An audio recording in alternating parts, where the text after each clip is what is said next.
Ela é membro da Comissão Especial de Direito Eleitoral da OAB Nacional. Minha convidada de hoje é a doutora Cláudia Bressan. Seja bem-vinda, doutora. Obrigada, Maga, mais uma vez estando aqui na Som Maior, é um prazer, né?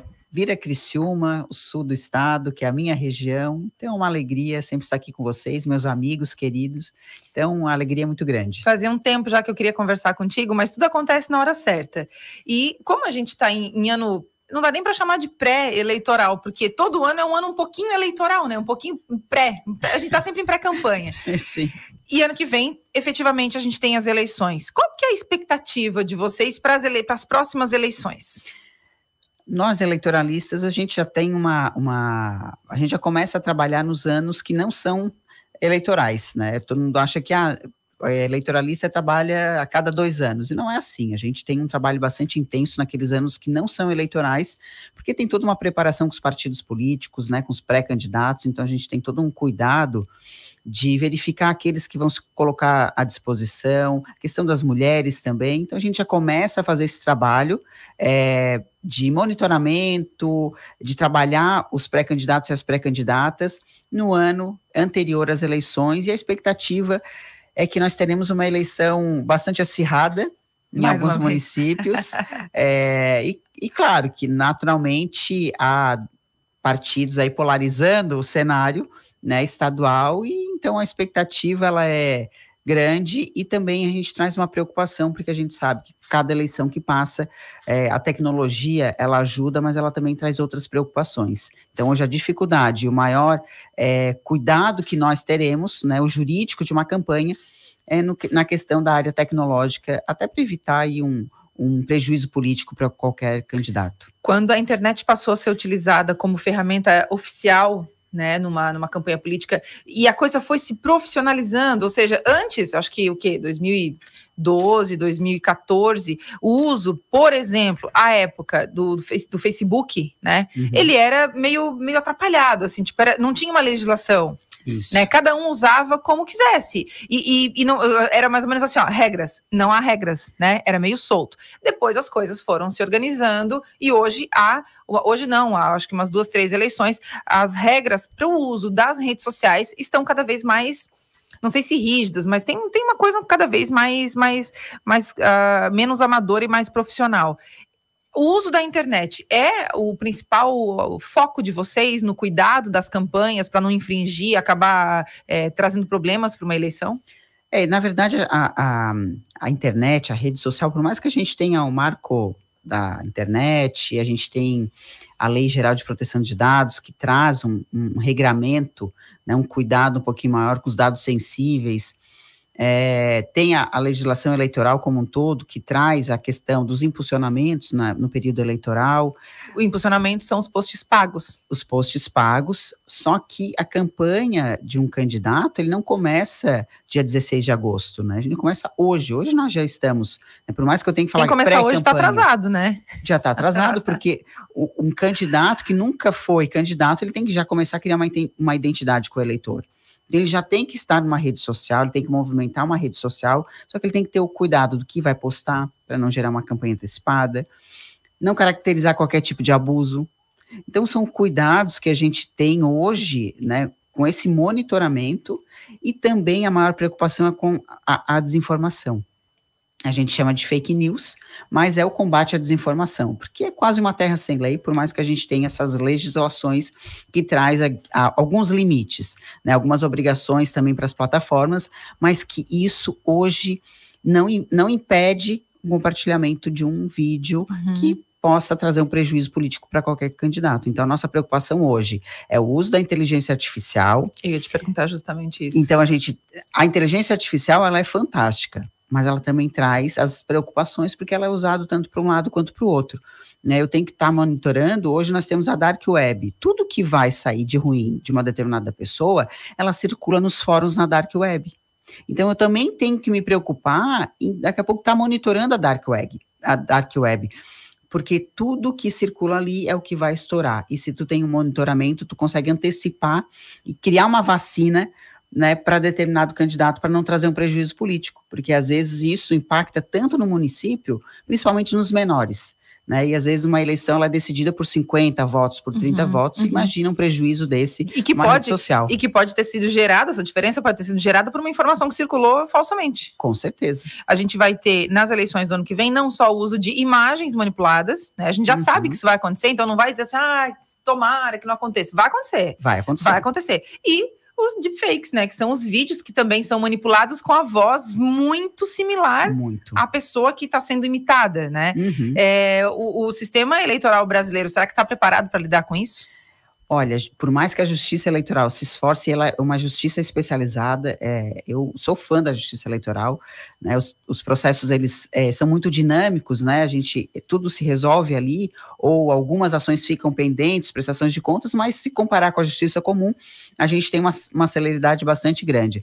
E a Justiça Eleitoral, ela também está com o mesmo sentimento que nós advogados, né, como é que a gente vai lidar com isso, por mais que o TSE tenha criado as comissões, o combate à desinformação, mas a gente ainda não tem ferramentas, Maga, para impedir o compartilhamento de fake news, né? Por exemplo, os aplicativos de mensagem. Como é que eu vou impedir que eu compartilhe um conteúdo? Né? Até eu tomar uma medida judicial que eu tenho deferido uma liminar para impedir ou para inviabilizar o download daquele conteúdo, um prejuízo político já aconteceu. Então, como é que eu faço esse monitoramento? Hoje, o aplicativo de mensagem é o nosso calcanhar de Aquiles, digamos assim, né? Porque a gente tem Telegram, tem o WhatsApp, tem outros aplicativos aí surgindo que são utilizados para compartilhamento de conteúdo negativo, né? E como combater isso? Então, a gente tem que ter ferramentas alternativas, não só depender da Justiça Eleitoral, mas sim o jurídico se preocupar. Hoje, a minha preocupação é montar um grupo de tecnologia para atuar nas eleições. Então, hoje a gente já está montando uma equipe, tem 2 técnicos muito bons de informática, que conseguem fazer o monitoramento, a gente tem as plataformas para fazer quase não deixa de ser um monitoramento, mas eu preciso me preocupar tanto com o que está em cima, quanto com o que está embaixo, porque o que me preocupa é o que está embaixo, né, na Dark, não o que está aí na pesquisa para todo mundo consultar. Então, hoje, a minha preocupação eu preciso montar uma equipe muito boa para dar conta de monitorar, inviabilizar que um conteúdo falso ou manipulado, porque o manipulado, ele chega a ser pior do que o conteúdo falso, porque ele distorce toda a notícia, ele distorce todo aquele conteúdo que ele... Não é que ele traz uma mentira, mas ele manipula, e isso, o impacto político disso é muito ruim. Porque ele confunde, né? Uma das premissas de como nasceram as fake news... Nasceram não, né? Fake news existe desde que o mundo é mundo, mas agora está catalogado, digamos assim, né? A gente consegue catalogar isso. Mas um dos fatores que define a fake news, uma fake news, é que geralmente ela vem mesclada com verdades, né? Então eu posso pegar uma informação, por exemplo, de que hoje é terça-feira... então hoje de fato é terça-feira e dizer que caiu um meteoro no meio da cidade. Isso então mesmo. Tu mistura as informações para confundir o eleitor, porque ele vai pegar a informação e vai dizer, não, mas hoje realmente é terça-feira. Então acho que isso aqui é verdade, né? Então tem esse fator, né? Tem aquele impacto de tu ler a primeira frase verdadeira, e aí o resto parece o inconsciente, né? Automaticamente ele entende aquilo como uma verdade.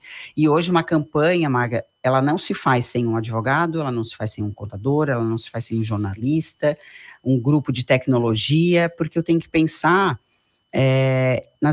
numa gestão de crise, ou como antecipar um conteúdo que vai vir e como eu criar as vacinas para que o impacto político não seja tão grande ao ponto de eu perder uma eleição. A senhora tem quantos anos de experiência no eleitoral?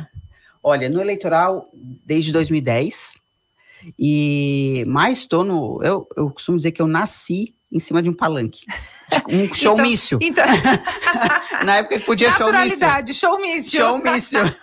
Então, assim, doutora Cláudia, essa história de que se faz uma campanha só com cabo eleitoral já não existe faz tempo, né? Faz muito tempo. Claro que ele é importante. Quem já é agente político, ele já tem aqueles cabos eleitorais, ele sabe quem é a liderança no bairro A, no bairro B, ele precisa dessa organização dos cabos eleitorais, ele precisa ter um organograma, né, muito definido numa campanha, mas hoje o impacto um grande impacto, né, significativo, são as redes sociais, é a mídia social, é o conteúdo, é aquele que está atento, que cria grupos, que começa a compartilhar, aquele que traz para o seu meio os amigos dos amigos, e isso vai criando todo um engajamento, porque hoje, a campanha é isso, é engajamento. Uma vez que eu identifico a minha bandeira, aquilo que eu acredito, eu começo a atrair aquele tipo de público. E como é que eu atraio aquele que eu não consigo visitar? Algoritmo, rede social, Facebook, que é um X, né, a faixa etária, né, que a gente... E um perfil específico. Né? Instagram, TikTok. O TikTok vai ser um estouro. Febre, né? Essa campanha vai ser um estouro. Tem gente que não está acreditando nisso ainda. Tem gente que não está acreditando. Exato. Então, assim, ó, eu fui palestrar no Rio de Janeiro esses dias, e tinha e foi na OAB do Rio de Janeiro, aí teve um advogado, disse, a doutora é da cidade do prefeito TikTok. O prefeito Topazio da capital, Topazio, que é um fenômeno nas redes sociais. Que é fantástico, querido, né, querido amigo, mas tu vê como isso já com certeza impactou lá fora. Tá marcado. É o prefeito TikTok, né? E assim, realmente, ele é prefeito TikTok, ele é bom mesmo, aí a gente começa... Sim, né? Ele é um case, né? Ele é um case. Topazio é um case. E aí isso desperta muita curiosidade. Então, aonde eu vou, e as pessoas sabem, que tem uma proximidade com determinado político, as pessoas, mas como é que ele é? Uhum. Como é que é na vida assim? O que ele gosta? O que ele conversa? Tu vê que isso desperta uma curiosidade, a rede social, né? E por isso que a gente fala, eu vou postar conteúdos políticos, mas às vezes quando eu tenho que postar alguma coisa pessoal para as pessoas também entender que eu sou humano, sim, né? Que eu tenho família, que eu tenho, né, o meu gosto pessoal, que eu tenho um círculo de amizade muito grande. Então, é curioso porque no Rio de Janeiro fui pega falando, porque a gente estava falando sobre um evento dos 35 anos da Constituição, e aí entra no eleitoral automaticamente, né? E aí um advogado levantou e... Já lembrou, né? Falando de eleição, já lembrou do Topazio. Então já associou Florianópolis com o prefeito TikTok, então isso é muito interessante, porque a rede social alcança, a gente não tem dimensão onde ela alcança, né? Quantos mil seguidores, as pessoas às vezes não te seguem, mas... Olha, vamos lá procurar, porque alguém comentou que viu um vídeo, gostou. Então, a rede social hoje, para mim, é o carro-chefe e é a minha maior preocupação. Né? É a melhor e a pior coisa, né? Então, eu falo, eu quero trazer o que eu tiver de melhor para minha equipe, eu vou trazer, porque eu vou estar muito atenta, mais naqueles que não são meus clientes. Porque não é só cuidar do seu, né? Tem que ficar de olho no restante. Um outro assunto que permeia essas discussões e que sempre gera um calor é a questão das cotas para as candidaturas femininas. Porque, de um lado, nós temos um cenário que é o seguinte, a obrigatoriedade das cotas viabiliza, né, que mulheres que queiram participar do processo político tenham espaço. Esse é um recorte. O outro recorte é que mulheres que não queriam participar do processo político são obrigadas a participar para cumprir a cota, para não ficar em desconformidade e não cair a chapa inteira e não ter esse problema. Esse é um problema real, né, doutora Cláudia? Como é que faz para equacionar isso na vida real? Porque uma coisa é o discurso, outra coisa é a prática, né? Quando a gente teve a alteração da lei em 2009, que foi quando tornou obrigatório 30% no registro de candidatura, quem já militava na área, e a eleição de 2010 foi a primeira eleição que isso foi aplicada, a gente já previa que alguma coisa nesse sentido podia acontecer, a fraude. Só que a fraude, por mais que todo mundo sabia que ia acontecer, né, candidaturas fictícias, que a gente chama de candidaturas laranja, todo mundo fazia de conta que não via, né, porque foi pego de surpresa todo mundo, porque a mulher, ela nunca se sentiu inserida nesse ambiente, né, desde o Brasil Império, lá de 1824, a mulher não tinha direitos, ela não era reconhecida, né, então o direito ao voto foi muito tempo depois, né, teve o Estatuto da Mulher Casada em 1965, e aí só em 2002 que a gente teve aqueles direitos plenos como mulher, então uma coisa até meio surreal a gente pensar que foi agora. Sim. Né? Foi depois dos anos 2000. Foi depois, então assim, a gente teve uma Constituição de 88 que trouxe a igualdade, mas é uma igualdade formal, não tem ela material, né, aplicada, né, então quando veio essa questão, a gente levou uma década para reconhecer a fraude. Só 2019 que teve o primeiro julgamento, que o TSE reconheceu a fraude ao registro de candidatura, e aí cassou uma chapa inteira, e eu acho que o primeiro caso, se eu não me engano, foi aqui, na região sul de Santa Catarina. Então, quanto a gente demora, a gente sempre será uma década depois, tantos anos depois, para ter esse reconhecimento. E quando a gente fala da obrigatoriedade, os partidos políticos, eles também nunca precisaram se preocupar. E aí, como é que tu trabalha isso de uma hora para outra, né? Eu vou pegar qualquer mulher para poder cumprir pelo menos os 30%, e isso criou um vício, uma prática, porque se eu sou mulher, não me sinto encorajada de participar de uma eleição, porque eram só de homens, se eu não tiver esse trabalho de base, a eleição municipal serve para isso, porque eu tenho que trabalhar a base nos municípios, porque é partido municipal que eu consigo trazer a mulher que é engajada numa comunidade. O primeiro contato dela com a política, né? Exatamente, que ela está ali partidária. Participando. Cidades pequenas tem muito clube de mães, clube de idosos, aqueles... telefone... a questão de uma grande liderança na educação, uma grande liderança na saúde, é onde tu consegue identificar. Por que não trazer essas mulheres para o partido sem... aqui a gente não tem partido, né? A gente é apartidário. Mas por que não trabalhar essas mulheres? Né? Começar e mostrar que elas são capazes, sim, de ocupar um espaço, porque quando eu trago mulheres, isso é um impacto, inclusive, na decisão das políticas públicas. Né, porque traz um outro ponto de vista, né, então eu tenho todo um trabalho conjunto, e não é um trabalho fácil, Maga, é um trabalho muito, que há uma resistência, porque há um machismo intrínseco, e isso é inconsciente, né, eu sempre costumo falar, não é que o machismo ele é consciente, às vezes é inconsciente, algumas palavras que são proferidas é inconsciente, só que a gente não pode achar mais isso normal, porque a gente achava que isso tudo era normal, por um período. Hoje a gente começa a se dar conta e identificar... E já começa a achar esquisito. E já começa a achar estranho, como as violências. A violência psicológica, que é uma das violências mais difíceis de a gente identificar. Como é que eu identifico? A gente tem algumas palavras, a gente tem alguns comportamentos que eu começo... Quando eu dou minhas capacitações, eu sou, olha, gente, eu trabalho os tipos de violência e começo a trazer algum tipo de comportamento para que a mulher comece a identificar a violência psicológica, a violência financeira, que pouca gente fala sobre esse tipo de violência, mas que já está inserido na Lei Maria da Penha desde 2006. Só que agora que eu tenho um tipo penal inserido, que torna algumas violências, inclusive violência contra a mulher na política. Né? Então é todo um processo, é um caminhar assim, um pouco devagar, e a gente não vai avançar muito se a gente não adotar uma política de inclusão real das mulheres. Né? Não é só o registro de candidatura, eu preciso garantir número de cadeiras. Né? Nós temos aí tramitando uma alteração, a reforma não passou no Senado, né, passou só na Câmara, mas quando eu trago uma possibilidade de inserir 15% garantir 15% de cadeiras, para mim isso, o impacto é zero, porque hoje eu já tenho isso. Já tem, no âmbito federal tem, já são 15%. E o cômputo, Maga, é feito no geral. Quando a gente olha as câmaras de vereadores, o cálculo ainda é pior, porque é 7-1. São 7 homens para uma mulher. É quase o jogo do Brasil e Alemanha, aquele fatídico.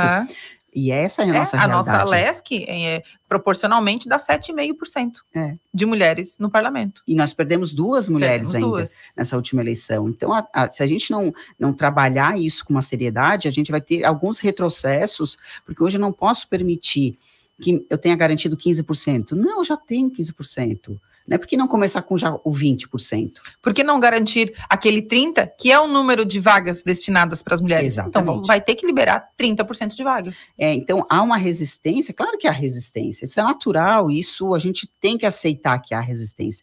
Mas como é que eu trabalho isso? Para não criar também um impacto tão negativo, ou que isso não seja tão sofrido para a mulher, inclusive, que está ali no partido. O que mais impede as mulheres de protagonizarem esse processo, doutora Cláudia? Elas não se sentem preparadas, elas falta iniciativa, falta apoio, o que está faltando nesse meio todo aí dessa conversa? São alguns fatores que eu identifico, porque eu percorro o estado, né, a gente, oeste, gosto muito da região oeste, e de lidar com aquele povo, assim, eles são muito... abertos e sinceros. Então a gente começa a identificar primeiro que a mulher, ela tem uma dificuldade pessoal porque ela tem atribuições que nem sempre o marido tem, né? Ela tem a casa, ela tem os filhos, ela trabalha fora, ela tem que dar conta de uma série de questões, ela tem que estar bonita, com o cabelo sempre arrumado, né? Tem que estar magra, então, uma série de questões que isso já tem uma barreira. A outra questão é financeira, né? E outra, o marido apoia, não apoia? A gente tem essa dificuldade, muitos não apoiam, né? Porque como é um ambiente masculino, cria às vezes um ciúme ou uma resistência, ou o marido também é da política. Aí se torna um pouco mais fácil, né? Porque nem todos são compreensíveis. E aí a questão financeira. Tá, eu nunca participei de uma eleição, eu nunca me filiei a um partido, como é que eu começo? Né? Então é um trabalho muito difícil, mas não é assim, 10, 20 anos que a gente vai ver uma mudança significativa. Né? Eu tenho que identificar as lideranças, eu tenho que trazer para os partidos, eu tenho que permitir que as mulheres participem dos órgãos de direção do partido. Eu preciso dar voz às mulheres também, porque ela começa a se sentir inserida. Opa, eu tive a oportunidade. Será que eu não seria uma boa vereadora? Uma boa prefeita? Uma boa vice? Né? E aí começa a envolver, e aquele ambiente político, porque é uma cachaça, né? A gente não consegue sair do ambiente político. Então... É igual o rádio, pior que rádio. O rádio é uma cachaça também, né? Ai, bom demais.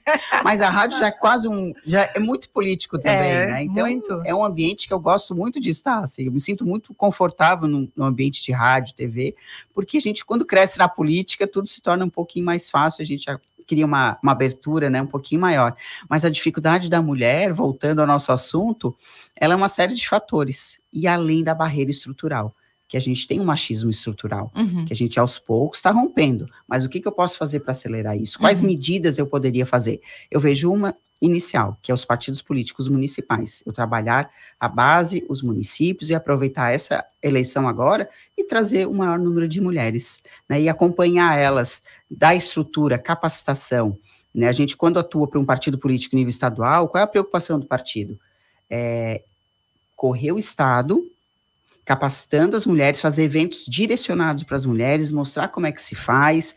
Eu costumo fazer cartilhas, fazer informações rápidas. Então, a gente já se prepara agora para começar essa caravana no Estado, né, de um determinado partido e outros também que a gente acaba atuando, mas já preparando as mulheres para essa eleição, para a próxima eleição. Dizer quais são os direitos, qual o financiamento ela tem direito. Claro que nós temos alguns impedimentos, porque hoje o partido não tem critério objetivo de distribuição igualitária de recursos, então ele pode pegar o recurso, 30% do recurso, e distribuir para uma candidata só. Então, isso dificulta, né? Então, todos, assim, detalhes que do dia a dia do partido político, de nós que vivemos partido político, acabam contribuindo para que as mulheres, às vezes, não queiram participar desse ambiente. A eleição municipal é a mais difícil de todas, doutora Cláudia? É a mais difícil. É a mais difícil. Porque nós temos, primeiro que o nosso estado, ele não é grande, mas ele é grande.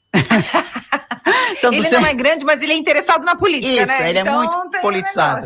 Nós temos 295 municípios, muito diferentes um do outro, regiões muito peculiares, né? Eu vou para o oeste, o agro, né, que é determinante, diferente da característica do litoral, então são campanhas diferentes, né? Então, se eu chegar, eu palestrei agora semana passada no Congresso Nacional dos Procuradores dos estados e do DF, e a gente estava trabalhando a sustentabilidade nas eleições. Se eu chegar falando de sustentabilidade, se um candidato defender essa bandeira do meio ambiente, da sustentabilidade, de uma campanha no Oeste, que é o agronegócio que impera, vai ter prejuízo. Vai. Então, a gente precisa adaptar as campanhas conforme a região, e não é que são as brigas são mais acirradas, né? A quantidade de representações nas zonas eleitorais, depois vai para o TRE, então tudo é mais, o volume é muito maior pelo registro de candidaturas, porque hoje cada partido, né, registra a sua chapa, e mais número de vagas mais então isso tem um número absurdo de candidaturas, e isso torna as disputas mais acirradas, são mais candidatos, né, as brigas são maiores, sempre existe uma rivalidade nos municípios, do partido A com o partido B, isso é natural, e o ano que vem nós teremos polarizações, eu acho, aí, de partidos políticos dominando, né, o Estado com candidaturas. Então, uma advogada eleitoralista tem que ser advogada e um pouquinho marqueteira. Tem que saber também Também tem que saber. Não só de marketing, mas a gente também tem que saber um pouquinho de ciência política, né? A gente tem que estar estudando um pouco para entender o contexto, porque o advogado ele não pode ser só o legalista, né? Ele tem que entender o contexto e entender a equipe, né? E entender o candidato, né? A gente precisa vivenciar o candidato. Então, a gente costuma acompanhar o candidato um ano antes, né? Principalmente aquele que já é prefeito, que vai para a reeleição, porque eu tenho as condutas vedadas que começam a partir de 1º de janeiro. Então, a gente tem todo um cuidado, um acompanhamento, né, pré-eleitoral, para que justamente a gente não possa ter um prejuízo maior nas eleições. Quem for candidato à reeleição, como por exemplo um prefeito, o que se enquadra, o que se encaixa nas condutas vedadas? O que eles não podem fazer a partir do dia 1º de janeiro de 2024? Olha, a gente tem alguns períodos, né, que prevê desde o 1º de janeiro, depois os 3 meses, enfim, mas a transferência de recursos, por exemplo, que é onde tem um abuso político, né, o uso da máquina, né, então a gente já tem cuidado com os servidores. Por exemplo, eu tenho servidores que são um cargo de confiança que tem o celular. Tá. Automaticamente, isso é inconsciente, ele compartilha um conteúdo político do celular institucional. Tá. Já começa a ter um problema, porque eu estou usando a máquina pública, por mais que seja um aparelho, mas uma proporção de vários... Mas se o celular for do servidor? Não, se for institucional, porque muitos têm um número institucional. Ah, entendi. Se ele for cadastrado como se eu sou servidor e eu ganhei um aparelho da Secretaria da Educação, por exemplo, eu não posso estar utilizando. Né? Eu tenho que ter cuidados para não usar o computador, para acessar, para mandar o e-mail, né? Tudo com conteúdo político, porque eu já estou fazendo uma pré-campanha, né? E tudo isso fica a registro. Então, a partir do começo do ano que vem, a partir do dia 1º, os prefeitos candidatos à reeleição não podem fazer transferência de recurso público para obras do seu município, é isso? Tem aquelas que já são previsão orçamentária, que já são continuidade, isso. Não, aí, né, continua. Tem que ter uma previsão. Não pode iniciar um grande projeto, não pode iniciar, e aí eu tenho aquele período de 3 meses antes das eleições, que aí o cuidado redobra, né? Então eu tenho toda essa licitações também é uma questão problemática, concursos também é uma questão que a gente tem que estar atento. Então é muito detalhe, Maga, que a gente precisa fazer uma organização mesmo, faz uma estruturação, uma organização do até aqui tu pode, até aqui tu pode isso, até aqui tu pode aquilo, e a gente faz um calendário, né, para o pré-candidato, para ele não ir para a sua equipe, porque às vezes o candidato não tem condição de ficar lendo, né, mas a sua equipe, seu coordenador, aquele que vai ser o coordenador, o seu chefe de gabinete... Precisam saber. Precisam saber. Um outro assunto também que sempre vem para a mesa nessas discussões, quando a gente fala de eleição, de mulheres, de política e tudo mais, é a violência de gênero no ambiente político. O que configura esse tipo de violência, doutora Cláudia? Olha, a gente teve alguns casos bem complicados aqui em Santa Catarina, um deles até...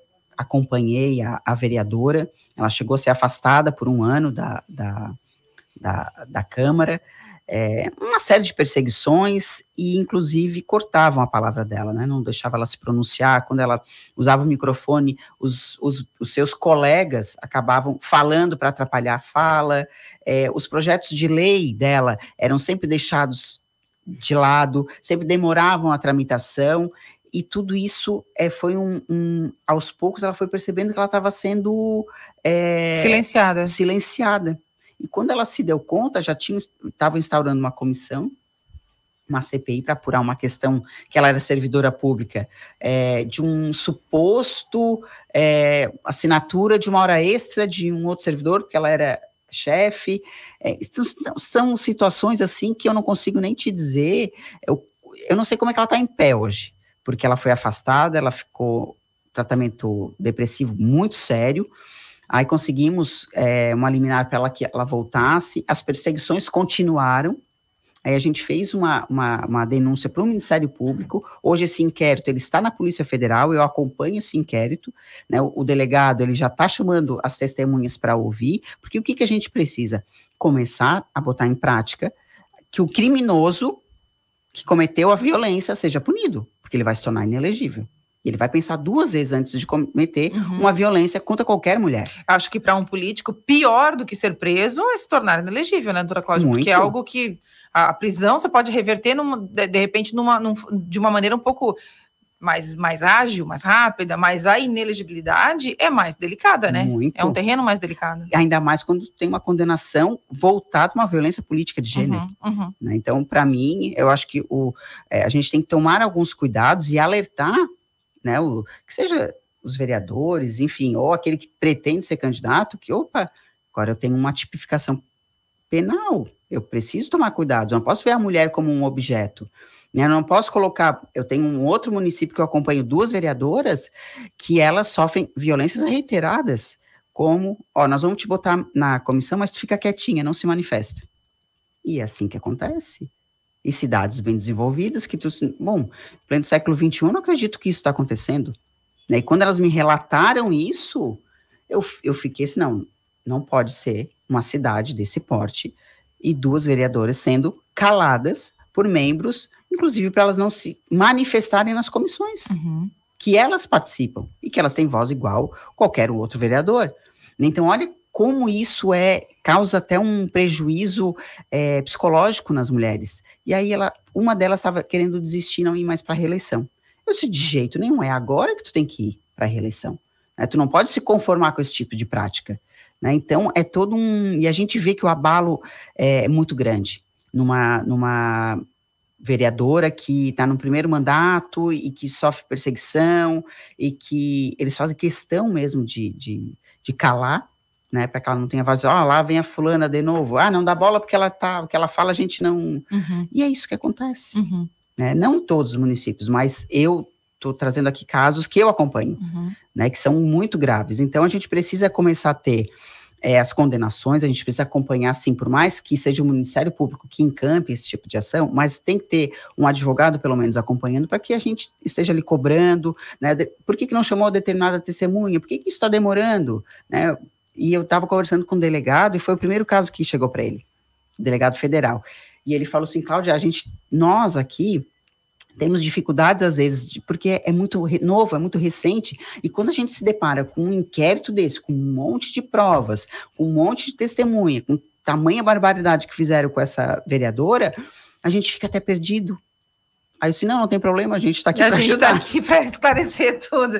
Doutora Cláudia, para fechar, qual é o cenário que a senhora sonha em ver no âmbito eleitoral do nosso país? Primeiro, que a gente não pode permitir que a polarização domine o nosso cenário político, né? A gente precisa escolher candidatos pelo aquilo que ele defende, pelo aquilo que ele acredita, não por um segmento extremo, né? Eu acho que a polarização que aconteceu no país todo, ela foi muito ruim para nós, né? Não vejo isso como saudável, e a gente teve alguns retrocessos, porque a gente teve questionamento até do nosso Estado democrático de direito, né? Isso não a gente demorou tanto para ter o Estado democrático de direito, nós tivemos um regime militar por muito tempo, né? E quando a gente sai, isso sem defender bandeira, que eu não sou de A, não sou de B, não sou de nada, mas a gente tem que fazer uma escolha. Se eu escolho o Estado Democrático de Direito, eu tenho que respeitar, sim, algumas instituições, eu tenho que respeitar a legislação, independente do que lado estou torcendo. Mas a polarização, para mim, é uma questão muito séria que a gente precisa repensar se isso é saudável mesmo para o nosso país. O nosso Estado é muito conservador, então a gente precisa, e eu acho que cada Estado tem sua característica, mas será que isso é saudável para nós? Né? Então, acho que o cenário ideal seria, vamos acabar com a polarização e vamos restabelecer aquela política, né, de verdade, quando a gente começou, quando a gente via Tancredo, Ulisses, né, grandes nomes aí da política se destacando e trazendo, né, uma seriedade nos debates, né, nos parlamentos. Hoje eu não consigo mais assistir a TV Câmara e a TV Senado, muitas vezes, e antes eu adorava ficar em casa assistindo, né, TVA eu também assistia, botava no canal 16 ali, então eu tinha prazer, e isso foi se esvaziando, porque a gente viu que começou a desvirtuar um pouquinho a política mesmo, como ela né, toda aquela intenção de a gente trazer a aplicação da nossa Constituição como um todo, enfim, né, e lutar pelas pessoas, fazer o bem, que eu acho que é isso que a gente precisa torcer para que os nossos políticos, os nossos governantes, né, encampem, abracem essa bandeira, em prol da sociedade. Tá bom, obrigada, viu, doutora Cláudia? Viu como passou rapidinho? Passou, tem muita coisa para falar. Tem muita Nossa, coisa pra falar. Não, e eu queria falar de tantas coisas, tantas pessoas que eu adoro aqui em Criciúma, a Sereta, a Fran, o seu Júlio. O Júlio. Né, Maga, o Adelor, que eu tenho um carinho enorme, tem muitos amigos advogados aqui, que eu tenho um carinho muito grande, então, vir a Criciúma é como se fosse a minha segunda cidade natal, é uma alegria, então, prazer, obrigada, Maga, de coração, e que precisar, conte sempre comigo. Espero te receber aqui mais vezes, tanto aqui quanto no Cá Entre Nós, enfim, aqui na Som Maior, pra gente sempre tratar. Certamente 2024 a gente vai ter muito assunto ainda, discutir. Porque em Criciúma de tédio ninguém morre, todo mundo já sabe disso, e a eleição aqui do ano que vem vai ser do jeito que a gente mais gosta, que é bem aquecida. Essa é a doutora Cláudia Bressan, minha convidada desse episódio do Ninguém Morre de Tédio, que já está disponível no YouTube e no Spotify. Na produção e apresentação, eu, Maga Estopassoli, na edição, a Ana Clara Vasconcelos. Semana que vem a gente está de volta. Um beijo. Tchau.